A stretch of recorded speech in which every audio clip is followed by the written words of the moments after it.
Selamat datang kembali di pembahasan mendalam kita. Hari ini kita mau bongkar satu ide yang mungkin kedengarannya agak aneh ya, tapi ini kuat banget dari buku Big Little Breakthroughs, karya Josh Linkner. Kita fokus ke bab 8, judulnya aja udah bikin penasaran. Break it to fix it. Atau ya, hancurkan untuk memperbaiki. Intinya sih, ini nantang banget pepatah lama itu loh. Kalau nggak rusak ya nggak usah dibenerin. Buku ini malah bilang, justru kalau kita sengaja bongkar terus bangun ulang, mau itu produk, sistem kerja, atau cara mikir kita, hasilnya bisa jauh lebih mantap. Agak aneh ya, tapi coba kita lihat deh. Betul, betul. Dan ini bukan soal hancurin asal-asalan ya, tapi lebih ke evaluasi ulang yang memang disengaja, tujuannya inovasi. Jadi bab ini ngajak kita mikir kalau kondisi sekarang, walaupun kelihatannya oke-oke aja, itu bukan akhir dari segalanya. Selalu ada potensi buat lompatan besar. Asal kita berani gitu ngurai bagian-bagiannya, terus ngerakit lagi pakai cara pandang baru. Ngomongin bongkar paksang biar jadi lebih baik, kayaknya langsung kebayang satu merek mainan legendaris ya, Lego. Ingat gak sih serunya waktu kecil, bukan cuma pas berhasil bikin istana atau pesawat keren gitu, tapi juga pas ngebongkarnya lagi, terus bikin sesuatu yang beda sama sekali. Benar-benar dari imajinasi kita sendiri. Persis. Dan ternyata nih, semangat bongkar pasang itu udah jadi DNA perusahaan Lego sendiri. Mereka kan nggak dari dulu bikin balok plastik yang ikonik itu. Awalnya, bisnis mereka itu mainan kayu. Terus ada kebakaran hebat di pabrik mereka tahun 1960.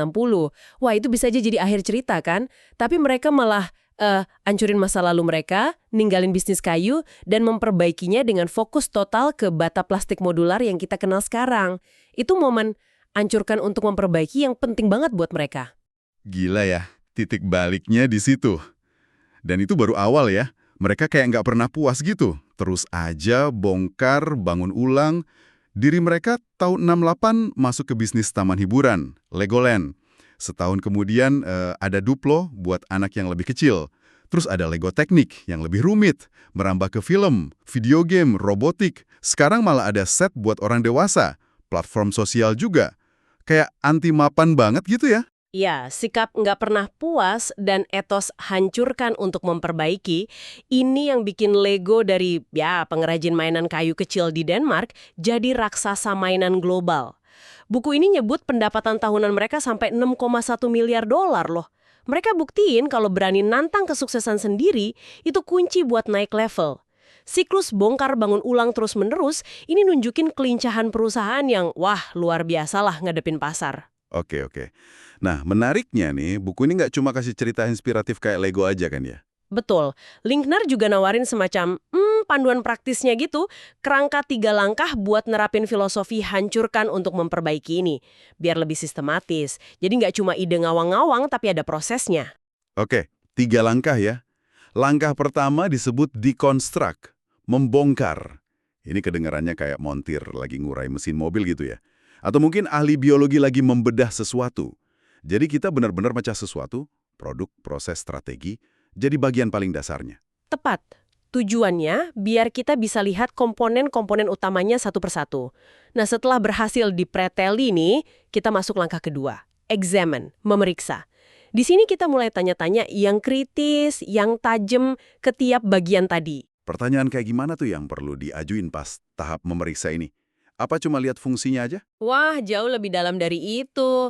Kita perlu gali, ini tuh sebenarnya dibikin dari apa sih? Fungsi intinya apa? Ada yang kurang nggak ya? Atau malah ada yang hilang dari komponen ini? Terus penting juga lihat ke belakang. Dulu pas ini dibuat, konteksnya gimana? Asumsinya apa? Kenapa dulu ini berhasil? Apa alasan itu masih relevan sekarang? Nah, terus kita bandingin sama kondisi sekarang. Apa yang udah berubah di luar sana? Kebutuhan atau ekspektasi pengguna gimana perkembangannya? Ada aturan nggak tertulis atau kebiasaan lama yang sebenarnya bisa kita dobrak nggak? Bisa juga lirik ke industri lain, ada pola yang mirip nggak? Mereka ngatasinya gimana? Teknologi baru apa yang relevan? Dan tentu, di mana titik lemahnya? Potensi gagalnya di mana? Intinya, ini fase diagnosis yang mendalam banget.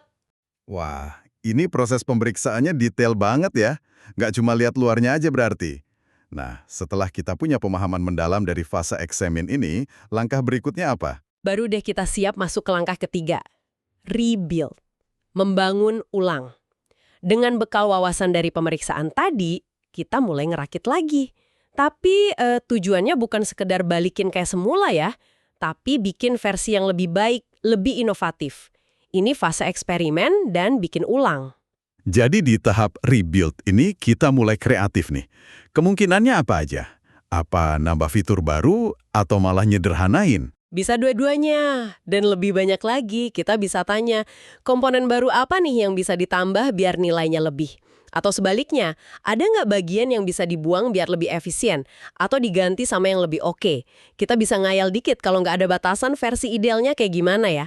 Gimana nyusun ulang elemen-elemen ini biar lebih hemat waktu, hemat biaya, kualitasnya naik, atau malah bisa mecahin masalah baru? Yang menarik, buku ini juga nyaranin buat minjem ide keren dari bidang lain kayak dari alam atau seni gitu. Dan kita bisa mainin skala, gimana bikin ini kapasitasnya lebih gede, atau malah dibikin lebih kecil, lebih ramping, hemat sumber daya. Ya intinya ini rekonstruksi yang cerdas dan kreatif lah. Oke, kerangka deconstruct, examine, rebuild ini masuk akal sih. Coba kita lihat gimana terapinya di contoh nyata. Buku ini ngangkat cerita Ryan Williams, pendirinya Cadre. Latar belakangnya kayaknya ngaruh banget ya ke misinya dia. Banget. Linkerlang cerita gimana nenek buyut Ryan Williams itu hampir jadi budak. Dia tumbuh besar ngelihat langsung ketidaksetaraan ras dan ekonomi di Baton Rouge, Louisiana. Pengalaman ini ngasih dia sudut pandang yang unik pas dia masuk ke dunia keuangan dan real estate. Dia ngelihat industri real estate komersial itu kayak Jurassic gitu, kuno dan eksklusif banget. Dia ngerasa ada sistem yang perlu dibongkar nih. Terus pas dia memeriksa sistem yang Jurassic itu, apa yang dia temuin? Dia nemuin akar masalahnya, modal investasi minimalnya gila-gilaan tingginya. Ini kan otomatis nutup akses buat investor biasa, cuma nguntungin kalangan elit aja. Terus dana investor sering banget kekunci lama jadi nggak liquid. Dan ya itu tadi, deal-deal paling bagus cuma muter di kalangan itu-itu aja. Sistem ini ya secara inheren bikin kesenjangan kekayaan makin parah. Lalu gimana dia membangun ulang solusinya lewat Cadre? Nah, Cadre ini platform online yang benar-benar ngubah keadaan. Pertama, mereka nurunin batas minimal investasi jauh banget. Kedua, mereka pangkas biaya transaksi. Ketiga, dan ini penting banget, mereka bikin pasar sekunder. Jadi investor bisa jual kepemilikan mereka ke investor lain kapan aja. Ngatasin masalah likuiditas tadi. Cadre juga pakai teknologi buat buka akses ke deal-deal bagus yang tadinya cuma buat kalangan terbatas. Buat dia, ini bukan cuma bisnis, tapi misi ngelawan ketidaksetaraan sistemik. Hasilnya, valuasi perusahaannya disebut lebih dari 800 juta dolar. Bukti kalau memperbaiki sistem yang rusak, itu bisa nguntungin banget. Wow. Dari real estate teknologi tinggi, kita pindah ke sesuatu yang beda banget, tapi nggak kalah keren. Mark Wallace dan gitar buatannya, Wallace Detroit Guitars. Yang unik kan bahan bakunya ya. Betul banget. Mark Wallace ini ngambil kayu-kayu bekas dari bangunan bersejarah di Detroit yang udah ditinggalin atau mau dihancurin. Coba bayangin deh, kayu dari bekas stasiun pemadam kebakaran, pabrik mobil Cadillac yang legendaris itu, bahkan dari pusat rekreasi tempat ikon Motown kayak Diana Ross and the Supremes dulu nongkrong.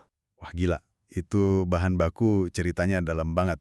Gimana dia nerapin prinsip hancurkan untuk memperbaiki di sini? Prosesnya tuh mirip banget sama metodologi tadi walau mungkin dia nggak nyebut gitu secara eksplisit ya. Deconstruct-nya ya pas bangunan tua itu dibongkar, kayunya diselamatin dari kehancuran. Terus examine-nya pas Mark ngeliat potensi unik dan cerita di balik tiap potongan kayu itu. Teksturnya, umurnya, sejarahnya. Kemudian rebuild-nya itu transformasi total. Dia nggak cuma benerin kayu itu, tapi ngebentuk ulang jadi sesuatu yang baru dan nilainya tinggi banget. Gitar handmade yang indah dan berfungsi. Tiap gitar jadi kayak artefak sejarah Detroit, bukan cuma alat musik. Linkerner bahkan nyebut detail unik kayak titik penanda di leher gitar yang dibuat dari Fordite itu loh. Lapisan cat bekas dari pabrik mobil Ford yang numpuk keras bertahun-tahun jadi kayak batu akik gitu. Itu sih bener-bener cara yang luar biasa kreatif ya buat memperbaiki dalam arti ngelestariin sejarah kota, ngasih nyawa baru ke barang bekas, sekaligus ngidupin lagi tradisi kerajinan tangan, mengubah puing jadi pusaka. Keren banget. Nah, contoh berikutnya ini agak di luar dugaan ya. Siapa sangka lomba makan bisa jadi studi kasus inovasi. Tapi Takeru Kobayashi ini benar-benar ngubah total lomba makan hotdog Nathan's yang terkenal itu. Yang bikin menarik, katanya di buku, dia malah badannya kecil dibanding pesaingnya yang gede-gede. Dan katanya lagi, dia malah nggak gitu suka hotdog. Nah, justru karena dia orang luar dan nggak terikat sama tradisi, dia bisa ngelihat proses makan hotdog pakai kacamata baru.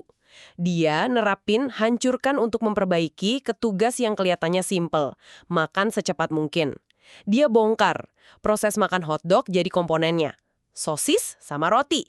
Terus dia periksa, mana nih yang jadi penghambat utama? Ternyata roti, kan kering, butuh ngunyah lama. Terus dia mikir, gimana cara percepat makan tiap bagian itu? Lalu pembangunan ulang proses makannya gimana? Ini yang jadi legenda kan? Betul, dia revolusi tekniknya. Sosisnya dilipat 2, biar nelannya cepet. Rotinya dicelutin ke air anget, diperes jadi kayak bola adonan kecil, langsung telen, gak usah banyak ngunyah.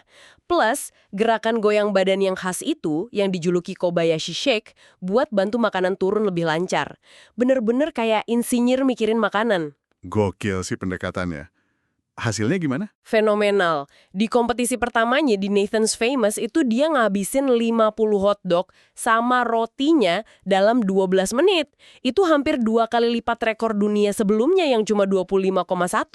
Cerita Kobayashi ini contoh sempurna kalau terobosan itu seringnya bukan dari sekedar kerja lebih keras atau lakuin lebih cepat pakai cara yang sama, tapi dari berani bongkar prosesnya dan nemuin cara yang benar-benar beda.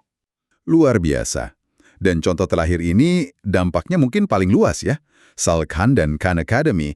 Cerita awalnya kan personal banget ya, cuma mau bantu keponakannya belajar matematika. Iya bener, mulai dari niat sederhana bantu sepupunya, Nadia, yang lagi pusing sama matematika, Sal mulai bikin video tutorial simple, terus diupload ke YouTube biar Nadia bisa belajar kapan aja. Nggak disangka, video itu malah ditemuin orang lain di seluruh dunia yang ngerasa kebantu juga. Lalu gimana nih berkembang jadi misi buat menghancurkan model pendidikan tradisional? Sasan jadi sadar kalau model belajar di sekolah selama ini itu ada kelemahan mendasar. Visinya terus jadi gede banget, nyediain pendidikan gratis berkualitas kelas dunia buat siapa aja, di mana aja. Nah, buat nyampe ke sana, dia perlu nanya ulang dan bongkar asumsi dasar soal gimana sih belajar ngajar seharusnya jalan. Dia urai komponennya, guru ceramah di kelas. Terus murid ngerjain latihan atau PR di rumah. Dan pas pemeriksa komponen itu, dia nemu sesuatu yang menarik ya. Dia sadar, jangan-jangan modelnya kebalik. Materi pelajaran atau ceramah itu mungkin malah lebih efektif kalau ditonton di rumah. Kan bisa diatur kecepatannya sama murid masing-masing. Bisa diulang kalau susah, dipercepat kalau udah ngerti. Sebaliknya, waktu berharga di kelas harusnya bisa dipakai buat interaksi, diskusi bareng guru, dan yang paling penting, bantuan personal dari guru pas murid lagi susah sesuatu yang susah kalau formatnya ceramah terus. Makanya pembangunan ulang versinya ya Khan Academy yang kita kenal sekarang. Tepat, lahirlah Khan Academy. Perpustakaan online gede banget isinya ribuan video belajar gratis. Sekarang ada puluhan bahasa. Mereka juga yang bikin populer model kelas terbalik atau flipped classroom. Terus ada penekanan kuat di pembelajaran tuntas, mastery learning. Jadi murid didorong bener-bener nguasain satu konsep dulu, baru lanjut. Buku ini juga nyorot soal adanya dashboard khusus buat guru. Jadi guru bisa pantau kemajuan tiap murid satu-satu, bisa kasih bantuan yang lebih pas sasaran gitu. Dan dampaknya beneran ada ya secara statistik, bukan cuma cerita aja. Bener, ada beberapa studi yang nunjukin nilai murid naik kalau rutin pakai platform Khan Academy. Dari niat bantu satu orang saudara, Sal Khan berhasil nyulut gerakan global di pendidikan. Semuanya berawal dari berani bongkar sesuatu yang udah dianggap baku ratusan tahun, sistem sekolah, terus bangun lagi dengan cara yang lebih personal, fleksibel, dan efektif. Jadi dari semua contoh tadi, Lego, Cadre, Wallace Guitars, Kobayashi, sampai Khan Academy, benang merahnya jelas banget ya. Hancurkan untuk memperbaiki.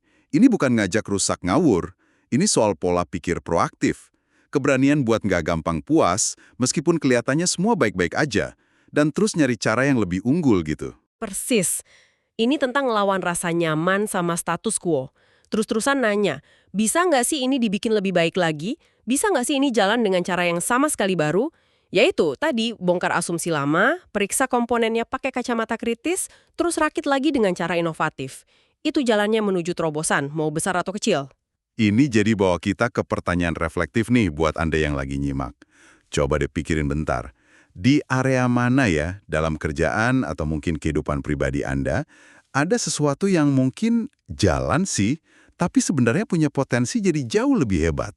Sesuatu yang Mungkin udah waktunya Anda bongkar sebentar buat diperiksa lebih teliti, terus dirakit ulang. Mungkin ada proses kerja yang udah kuno, produk yang fiturnya udah nggak relevan, atau malah kebiasaan pribadi yang ngehambat potensi Anda.